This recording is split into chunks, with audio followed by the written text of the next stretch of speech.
One of the biggest mistakes I see beginners make with their handstand training is that they never learn how to properly push through their shoulders, and this could be why you're not seeing any progress. The good news is this is a skill that you can train. So in this video, I'm going to show you the drills you need to build this shoulder awareness and strength so that you can properly do your balancing drills so that you can actually see handstand progress. Let's get into it. The first drill I want to go over are handstand weight shifts on the box. One of the reasons that people can't stand on their hands is that they tend to only put weight on the heel of their palm when they're kicking up or when they're practicing their handstand drills. This drill gives you an understanding of how it feels to have your weight more evenly distributed throughout the entirety of your hand and how it feels to have more pressure on your fingertips. When we have more pressure on our fingertips, two things happen. Firstly, we've given ourselves a bigger base of support to be able to hold our body weight over. And secondly, we then are able to grip the floor with our fingertips, which is one of the most fundamental things of being able to hold a handstand. To do this drill, I'm going to set up in a pike stand on a box where my hands are aligned underneath my shoulders.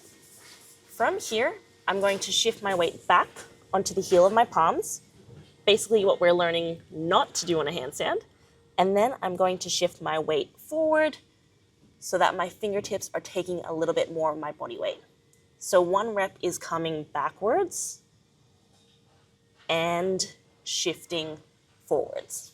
The whole time, my arms are nice and straight. Remember, we are all about mindful training and intentional reps on this channel. So when we are doing a set of these, we're not just counting the reps. We are focusing on understanding the difference of how it feels to have our weight back here and not that much shoulder and trap activation, and then how it feels to have our shoulders and traps really pushing the floor away from us, and how it feels to have the fingertips gripping the floor. Feel that even weight distribution and that fingertip pressure.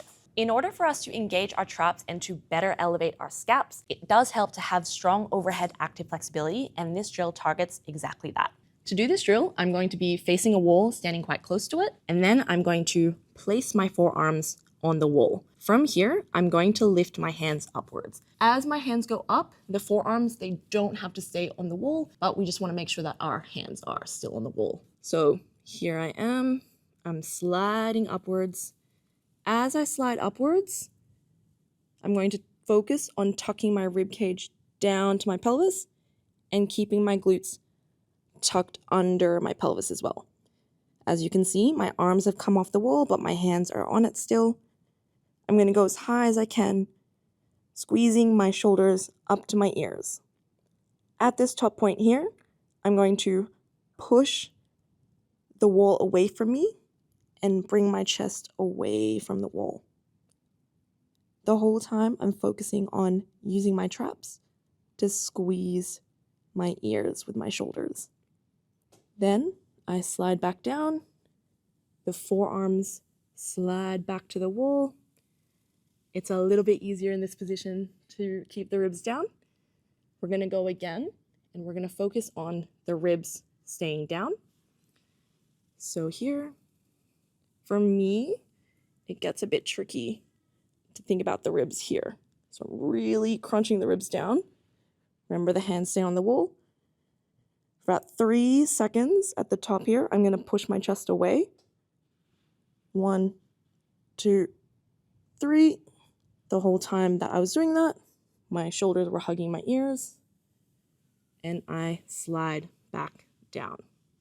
There are a bunch of different ways to program that drill, but I always like to do some kind of variation of reps with a hold. For people who have never done this drill before, you can start with 3 reps of 5-second holds. So that would be 1 rep of your forearms going upwards, 5-second hold of your shoulders elevating up to your ears, back down, 2, 5 hold, 3, 5-second hold here. And in that set, you are learning that coordination of how it feels to engage your traps and to elevate your shoulders up to your ears. Then, as you get more advanced, you could do something like 2 reps with a 10-second hold, or you can do 1 rep with a 20-second hold. Doing this drill really helps you explore and strengthen your ability to elevate your shoulders up to your ears, which you can then translate over to your other handstand drills. Just a real quick interruption. If you're watching this video, I'm assuming it's because you want to learn to hold a handstand. So I wanted to let you know that I've got a playlist full of handstand workouts that are short, so you can easily add them to your current strength training. I'll leave a link to that playlist in the description below. And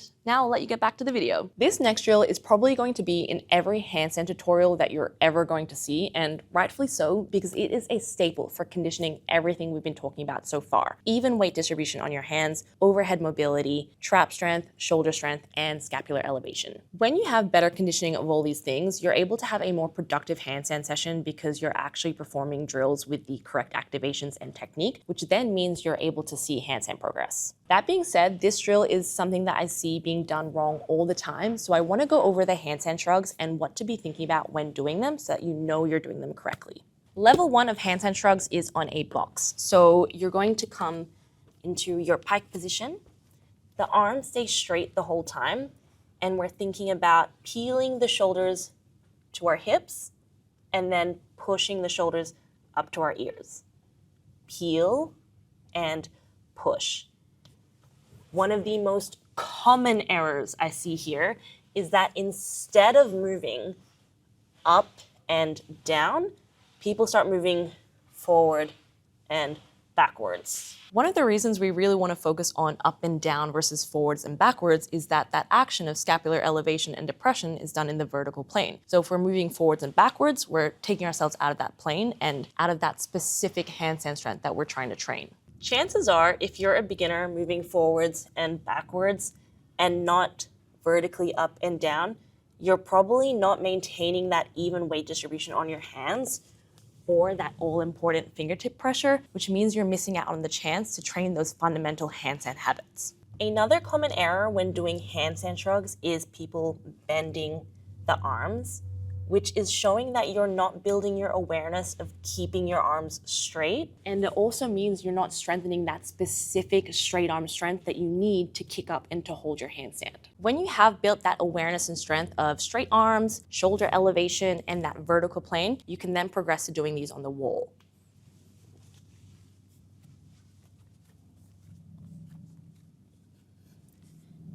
Here, I'm keeping my arms straight. I've got that even weight distribution on my hands, and I'm gripping the floor with the fingertips.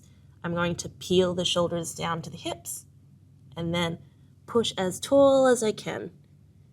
Peel and hug my shoulders up to my ears. Peel and shrug. When you're up against the wall, don't forget to apply what you learned in those forearm shrugs as well, where you're keeping the ribcage crunched, the pelvis, and the glutes nice and tucked. Another common error to watch out for when doing handstand shrugs is dumping against the wall. So what that looks like is people tend to come up and then they're kind of resting on the wall. This comes down to weight distribution and activation. So here my weight is more on the heels of the palms, and also my weight is more on the wall, right?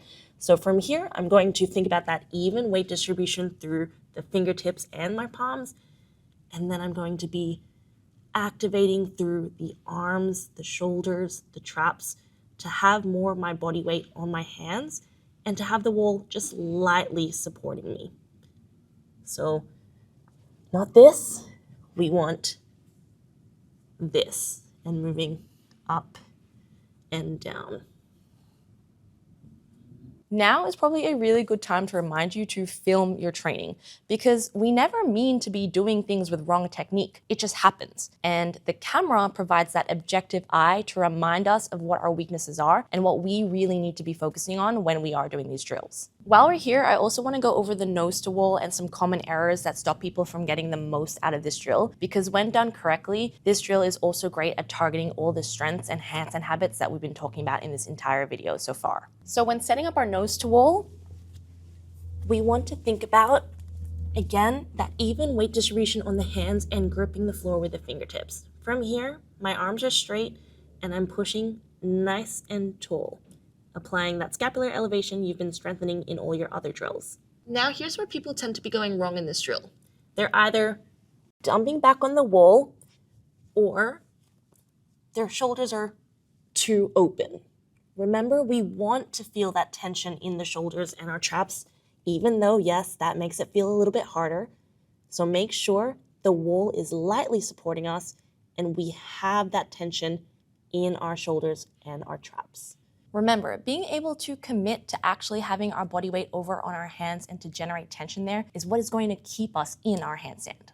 So there you have it, all the drills you need to build the coordination and conditioning needed to do your handstand drills correctly so you can actually see progress. If you've got any questions, just pop them in the comments below. If you did get something out of this video, don't forget to give it a thumbs up and don't forget to subscribe so that you don't miss out on any future calisthenics tutorials. See you in the next video.